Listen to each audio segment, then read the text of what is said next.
I mean, most people just aren't raised to have a great sense of self, of who they are. They tell us to be ourselves, but we're never given a blueprint to discover who that is. So that's why, inevitably, people reach across worlds in life. They look up and just feel lost because they've spent 20, 30, 40 years living by someone else's definition of who they should be. They may realize that all the things they thought they wanted for themselves were really things they were programmed to want by others. So that leads to the two most important questions of all. Who am I? And what do I want? For those who live with this question burning inside, I wrote Breaking Orbit for them.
All right. Well, that was a great 3 minutes of very low sound. Give me a thumbs up if you can hear me now. Let me know if everything's good. Got distracted there. Don't know what happened with the button. All right. But as I was saying, the Breaking Orbit podcast. All right. Good to know. If you're watching this on Facebook, let StreamYard let you know, let your name shine so I can recognize you as well for who you are. I want to call you out by name. Thanks for stopping in for a second or a minute. We won't be long here. This is not a very long podcast. One day I hope to really lean in and do some deeper dives. But what we want to do here is to be able to give you enough ammunition to go throughout your day and your week with digestible bits of content to be able to help support you in what you're doing. And so, as I was saying before, some of the things that people are enduring when it comes to um, being a high performer, right? If you can identify with this, if you're the type of person who's highly competitive, who is what some people will say an A-type personality, or you may not be what people call type A, but you are always driven to be the best, driven to have the best, driven in some way to live an outsized life and to create outsized outcomes for yourself. If you look at others and say, I deserve to have the next level of success, whatever that looks like for you, you could very well be a high performer, a high achiever. Or if you just are just someone who wants to have the best in life and wants to be able to accomplish great things, and you define yourself as someone who is not content with mediocrity in every sense of the word, then this very well could apply to you. And yet, and still, if you've ever seen certain people out there who are really, really successful by external metrics, right? What is it about them that sometimes they are willing to blow up their entire life? that they're willing to throw it all away. There are multiple examples out there that we can deal with. One of those that I think of is Bernie Madoff. Bernie Madoff, he's passed now, he's deceased, but he was famous for this Ponzi scheme where he stole billions and billions of dollars. And there were many people like Steven Spielberg and others who lost money because they had invested in his fraudulent hedge fund, right? But the thing about Bernie Madoff was that he was already wealthy when he began the Ponzi scheme. He actually was very, very good at what he did. And because he had this record of credibility, he started taking this turn where he started taking people's money and investing it, well, not investing it, but just stealing it basically, and created this Ponzi scheme, and eventually blew everything up, got convicted, went to jail, and took his own life.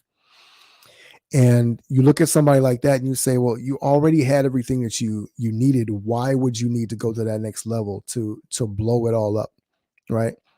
And so we want to talk about a couple of ways that people endure this sad state of affairs internally, right? Their inner game is all messed up, even though the outer game, their outer achievements and success look like they're winning, but they're really struggling inside, and why that happens. And then we're going to talk about a couple of ways that we talk about that in the book to really be able to reframe and think about what it is that you're doing, to be able to make sure that not only do you hit the pinnacle of your potential, but that you're also not in danger of blowing it all up on the other side. All right. So a couple of ways that this can manifest itself for you as a high performer or a high achiever is that there's a perfectionism that comes in, right? So you can obsess over the details to the point where you can be paralyzed in getting a lot of things done, right? So if you pride yourself on achieving a lot and you look at your to-do list every day and there's 1,000 things on it, and you are doggedly determined that if it takes you 23 hours out of the 24 hours of a day, you're going to knock it all out and then start over again the next day, then you can find yourself oftentimes burning out. And that burnout leads to a collapse of the things that you're building. You lose momentum time and time again because you run yourself ragged. You go to the ends, you're burning candle at both ends, all those types of things. And you find yourself really struggling to keep up with your own expectations, right? And if you're paralyzed and you're not able to put things out, well, we realize that that's actually a fear of failure, right? A fear of people, a fear of criticism and people looking at things and not feeling the way that you want to feel about how people feel about what you did, right? So more simply said, you are afraid of not getting the level of acclaim or validation from people. And a lot of it is really internal. In many cases, there's nothing that people could say, right, that would solidify in your mind that things are okay, that you're good enough, right? Because no matter how long you work on it, you're never satisfied. There's always going to be something wrong. And being able to step back and realize there is always going to be something wrong, something on fire, something broken in your life, in your business. That is the state of the world. Chaos and entropy is the state of the world. But what you get to do is to recognize your own greatness in that. And when you learn to trust in your gift, you learn to realize that you have the capacity to exceed and excel on a high level effortlessly, because that's who you are. That's what you were designed to do. That's who you're created to be. Some of the ways that we can see some of these things tied in is that, we obsess over the form over function. In other words, we want to get the presentation right. And this is a form of perfectionism in and of itself, but we focus so much on the doing of things that we don't focus on the outcome of them. And understand that what we talk about with giftedness is the capacity, the special and unique, powerful capacity to affect the world in a singular and powerful way.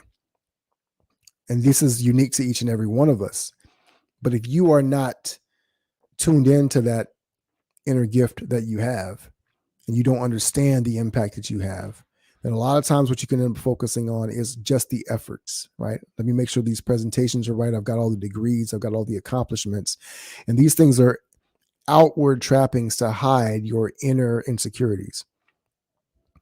Whereas if you have learned to harness the power of your gift, if you learn to discover it, own it, and master it, then what you are now able to do is to show up in the world wherever you are, knowing confidently that you can affect the outcome of something, not just based on what you have done in the past, right? But based on who you are. Because everything that you have done is based on who you are, not just your degrees, not just your certifications, not just because you have these relationships, but all of those things are lagging indicators and not requirements for being great, right? Let me know in the comments if this is helpful for you, this is valuable as we're diving into this conversation, because I want to make sure that it's really resonating with each and every one of you. A couple other ways that this shows up, right, is the self-abuse, right? A lot of times, and I talked about this on a live just a couple of days ago around discipline, right? And how many of us look at discipline as a form of beating ourselves into submission to be able to achieve and accomplish the things that we set out to do. Thank you, Amy.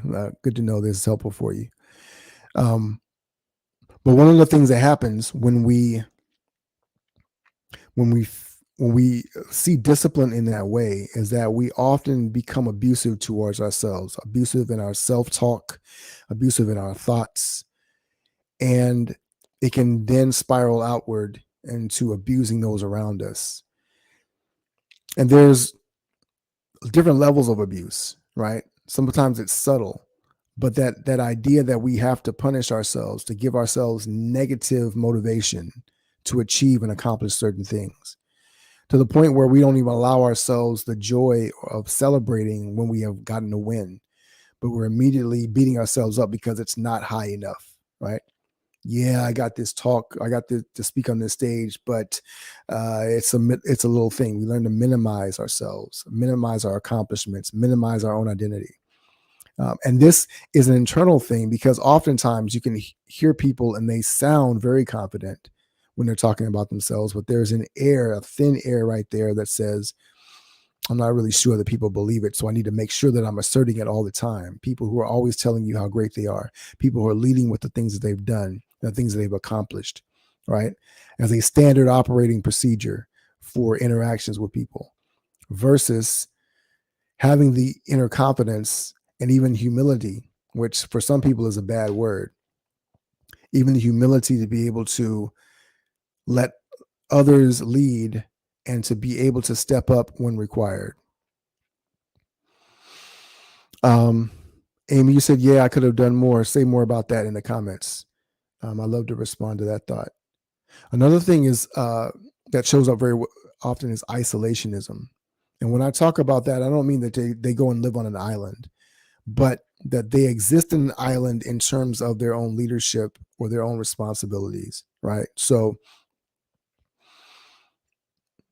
there are those, when you ascend to the top of some hill, whatever the case may be, there's always a place for mentorship and dare I say coaching, but people who surround you that are there to give you a great perspective, a true perspective of yourself and of your impact and the weight of your decisions. And very often, one of the biggest things that successful people struggle with is the fact that once you have gotten to a certain level, you start to believe your own hype, right? You believe that you're infallible, that you can't lose, that you're always going to be right. And there's a balance that you have to make between trusting your gift and understanding the wisdom that comes along with making certain decisions. Amy talks about how she diminishes her wins. Yes, Toussaint says I could do a lot more. Yeah, well, we all could, in regards to celebrating our own wins, right? Let me finish up on this point about isolationism, and then I'll swing back to that. Isolationism is when You trust your own counsel so much that you are afraid to hear retribution or any pushback from anyone else, right? So therefore, if you have gotten to a certain level and like, well, I can't lose. I'm going to win every time. That's more than just a state of mind. That is simply you saying, I don't need anyone else. And if that's your belief that you don't need anyone else to be able to succeed, if you're not willing to listen to other voices, then that is a form of sabotage. You're going to sabotage your success because there is no such thing as a perfect person. There is no such thing as a person who's infallible and never makes mistakes. And here's the thing. One of the things that happens is when we make mistakes as a high performer or a high achiever, the spiral that comes out of that, beating yourself up because of the mistakes you've made, can also become a thing. And that causes you to pull the plug, and these things start, spiraling down the drain from there. And if you see that, life goes in cycles, and we think in cycles very often. And so you can find that you can be pushing, you reach the point of burnout, you hit you create this massive failure. There's a fire that you set off in your business or your life. And so the spiral goes down from there. You hit rock bottom, you build it back up again. And oftentimes we become addicted to building that thing because the building creates this identity for us. But then the pinnacle of success doesn't fulfill as much as you thought it would. So what do? You have this self-destructive behavior that causes you to tear things down and to start all over again. And understand this is a very extreme example, but we see this happen time and time again. What happens for most people is that even though they identify with having grandiose dreams and visions and things of that nature, they pull the plug on themselves. They find a way in some way to not fulfill an obligation, to miss a phone call, to sink a deal, to do whatever. And so they never have to hit that height to feel the entire fall. They do it before they get there. And this can be for those who want to be $100 million or more in their business, want to be $100 million up, but they can only seem to get to 10. Or they want to get to 10 and they can only get to 1. Or they want to get to 1 million, but they can only get to 100,000, right? And I use the numbers not as a form of identity, but simply to say this is the way of keeping score, right? If you've been hitting a ceiling, bumping against a wall, the chances are that you have created this limit internally. And so understanding how to unlock that is super important because it's not just about hitting the goal. It's about understanding how you can be everything that you were meant to be, being fully free. And so sometimes what we do is we buck against other people, but we're really bucking against ourselves. And some of that programming has indeed happened when we were younger. It's been given to us by other people. Maybe our parents or a teacher when we were young, someone told us that there was a limit on who we were allowed to be, or that there was some condition or thing that happened in our lives that told us that success made us irrelevant, or we could only be seen when we were successful. And for some people, they actually resent that because as human beings, we have a need to belong, a need to be loved, and a desire to shine as individuals, to be seen and loved for that. But when we are only seen for what we do, sometimes we can resent that, and people will burn that down as well. You can see this oftentimes with athletes and celebrities, right? They've built these amazing careers, but they realize then people only love them because of the things that they've done, not for who they are. And that makes them angry inside, which can lead to depression, which can lead to a whole lot of other things. Yes, Amy, we set limits without realizing it. That's one of the things that is so true. We all have these internal clocks, these internal thermometers, if you will. A lot of people have these around money, but the limiting factors really don't have anything to do with money. It has much more to do with identity and how we see ourselves. I think this is too silent. I understand burnout. That's where I am from the standpoint of being overwhelmed, too much going on. However, is it foolish to keep fighting through the burnout to get to the other side? Well, here's the thing about burnout. Burnout is emotional exhaustion, literally, right? And so fighting is not a thing that is going to get you to the other side. Really, what you're doing is that your body is saying, "I have to recover." It's like working out when you're lifting weights and you're lifting to the point of failure, right? Your muscles fail, right? So you can say, "Well, I'm gonna fight through it," but your muscles can't do it anymore physically. So emotionally and mentally, you have reached a point where your brain can no longer function at a high level. Emotionally, you don't have the capacity to be able to handle the stress and strain that you put yourself under. As human beings, we're not designed to go at 100 miles an hour all the time. There's rest cycles that are built in, right? There's day and there's night. There's sleep and there's awake. And if you're pushing too hard, especially from an emotional standpoint, where you are not seeing results, where you're bumping up against the wall, you don't have a way to release the pressure. And so eventually, what they say, pressure busts pipes. And so typically what happens is that the pipes are going to burst and then the water is just going to come spilling out everywhere. You don't have control. So trying to take more control is actually a false way of trying to get a hold of the situation. Fighting through to the other side, there's not going to be another side. What you get to do is a step back and look at where you are and realize, okay, first of all, you have to examine the beliefs that have got you to that point. Right? You've got to be able to repair that damage. And it's not to say that you are damaged as a person, but your thinking has been damaged. And damaged thinking leads to damaged actions or damaging actions. And those in turn lead to damaging yourself, self-sabotage, burning out, right? So I want to quickly touch on a couple of hidden beliefs that really set this off. And I think I've hinted at this before, right? But one of the primary beliefs is just that I'm not enough. I am myself am not enough. I have to accomplish more and more things. You see this with a lot of entrepreneurs who have big dreams and they have these grandiose visions and things of that nature. And I'm a person, I've talked about it on this podcast and in many of my lives about dreaming and thinking big. But big thinking is a framework for how we show up in the world, right? But it is not about identifying ourselves by the things that we do, right? So there's this framework I talk about for how most people show up in the world. It's that I have to, if I have a thing, if I have these accomplishments, if I have this level of material success, then I will be able to do the things that I most want to do. And therefore, those things that I do will make me be the person that I long to be. It's coming from a place of emptiness.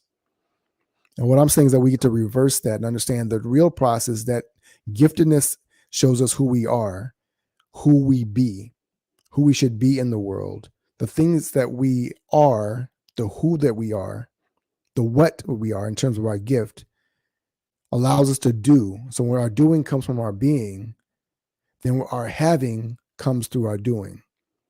And so it's about be, do, have, not have, do, be, right? Having the mansion will not allow you to do the things that will make you a person of value. Being who you were created to be allows you to live out through that, create the value in the world, and then the things that you have come as a result. So it is a reflection of who you are internally, not a injection from the outside in, if that makes sense. Burnout almost seems like a version of self-sabotage. I think that burnout is a result of self-sabotage. Burnout is what happens. It's literally when you've exhausted yourself, right? And this is one of the things I talk about kind of in the book. The fact that there is a limitless supply of your giftedness. It's infinite. You know, a bird is going to be able to fly for as long as a bird has wings. You know, and of course there's the aging process or whatever, but a bird is designed to fly. That is in its design, right? So it doesn't fail at that. Birds don't burn out from flying because that's what they were designed to do. They get tired sometimes. Well, that's what the rest cycle is. We rest, but not because, and again, resting is not about physically being tired or even emotionally being tired. Rest is about restoring what is required for us to be able to move at our capacity. And it has nothing to do with your gift in and of itself. Your gift exists on its own. Your gift is a limitless capacity, but we as the containers for the gift do not have a limitless capacity. And we are able to be more sustainable, more sustainably powerful the longer that we are, the more closely connected we are to our gift, understanding who we are, right? The thing that you do effortlessly. It's very much like if a bird can fly, but he was trying to be a fish, right? Or if a fish was trying to climb a tree, as Einstein famously said. If you judge a fish by its ability to climb a tree, you would call it an idiot. So doing things that are outside the realm of your gift will always exhaust you. And this is a universal principle. Now, there are universal principles, period, about how you can leverage your time, your energy, your focus, all of those things to be able to get out ideal outcomes. But in essence, when we're hitting that wall of burnout, what we find is that there is a belief there that has driven us to that point. Now, Amy, you're just talking about that, right? So wouldn't burnout be driven by ego to a certain extent? Well, not to dive too deep into psychology, but when Freud talks about the ego is not, as we think of it, ego as someone who has an ego, right? So they're full of themselves. When in reality, that's the opposite for a couple of reasons. One, because ego is not thinking too much of yourself, right? Everyone has an ego, and ego is the self, right? So it's simply, if it's driven by ego, it would be by the fact that you don't think enough of yourself to be able to take care of yourself, to preserve yourself, right? So because I love my children, right? Therefore, I want them to go to bed at a certain time. I feed them, I clothe them, I make sure they're in good health. I feed them good, nutritious food, right? I treat them that way. Now, I treat them that way out of love. Do I treat myself that way? What are the things that I do for myself to celebrate myself, to pamper myself, to love myself, right? I had a coaching session yesterday, and the question that my coach asked me was, what am I doing for myself in terms of self-care? And I have some things that I do, but realizing that, hey, there are other things I get to install. One of the most fundamental things we talked about was, this idea that once we become adults, we no longer believe that we're allowed to have fun. Fun is not a thing that adults inject into their world. We have kids so that we can have the kids have fun, but we don't. But fun is just a byproduct. It's just say, how do I find joy in this world? What are the things that bring me joy, that allow me to be fully in and of myself? Yes, Toussaint. Operating with one's capacity, one's natural gifted capacity, that's giftedness. Yes, you're operating in alignment with your gift, who you are. So this is why I have the podcast. You can read the book, right? Available on Amazon right now. Amy is, yes. Well, you weren't talking about, so you're not talking about ego from the standpoint of being full of oneself, right? I was using that as an example of how many people see the ego, right? Or being egotistical, so to speak. But even, and I didn't get to finish my second point, so, which now I'm kind of losing touch with, but there is the side of it that says I'm full of myself, but there's also the part of it, the understanding that we all have a self. We all have an ego. And so if you say that ego, your burnout can be driven from the point of ego, it's simply that if I am not enough and I always need to be accomplishing more, doing more, or I am in a state of perfectionism, I can never make a mistake, that will burn you out, right? So if your ego is off kilter and you don't have a true understanding of who and what you should be, then you're always going to be operating outside of your natural giftedness. You're always going to be operating from a deficit in terms of your own self-image and belief about yourself. Does that make more sense? And so that causes burnout. So burnout again is a result of the ego driving our mental and emotional machine. And it's causing us to think in a certain way. And so this happens for people even at the highest possible level. We say that people snap. In reality, the pressure has built up so much internally that these things happen. And then you have to deal with the fallout. And many times people can say that it takes them a long time. They have to go through internal work to kind of deconstruct what actually happened. You can look at people like Will Smith at the Oscars last year, right? An epic move. You've built your career for this one shining moment, and the same night that you win an Oscar is the night when you basically derail your entire career and become a pariah in your own industry. And so there are natural operating systems that we get to use that sometimes we bypass because of our conditioning. I'm going far afield now, and I really don't want to. It's gone much longer, much deeper than I thought it would. And I'm grateful for your questions because it allows us to kind of frame this conversation out in a more robust way. But that being said, it is possible for us to exist at a high level consistently over time, more consistently and more powerful than we ever thought. We have an infinite capacity for that. But we have to be willing to step out of our own way. We have to learn how to accept our greatness as a default and not brokenness instead. There's a show that my wife and I watch, a British show called Top Boy, and they have a lot of slang, and one of the slang words that they use is "allow it, bruv, allow it." Like, it's cool, man, let it be, right? And so when it comes to your own greatness, I would say that one of the keys to avoiding burnout and blowing yourself up, sabotaging your success, is just to allow your greatness, allow your gift.